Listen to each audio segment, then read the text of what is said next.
We're in a crisis. That is the message from state lawmakers today. That's because in 2016, there were more than 1,400 overdose deaths in the state of Georgia. More than 900 of them were from opioids.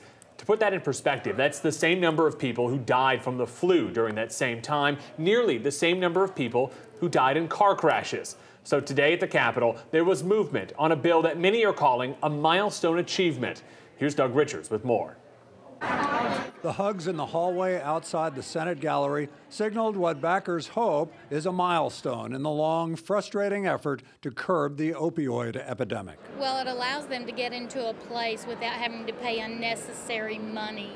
Missy Owen lost her 20-year-old son Davis to heroin addiction. My son Davis was an amazing young man. Her story was central to an 11 Alive news report called The Triangle, which led the way exposing opioid and heroin addiction in Atlanta's northern suburbs. In the past 2 years, I've had 8 friends die from overdoses.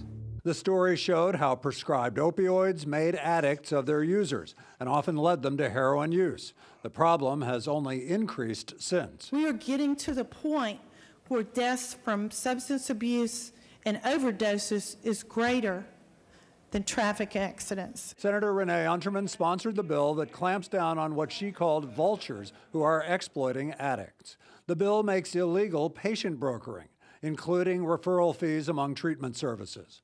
It increases penalties for insurance fraud, and it appoints a statewide commission to oversee treatment programs run by what backers call a Georgia drug czar who would answer to the governor. Yes, what they do is they do unnecessary testing, urine testing.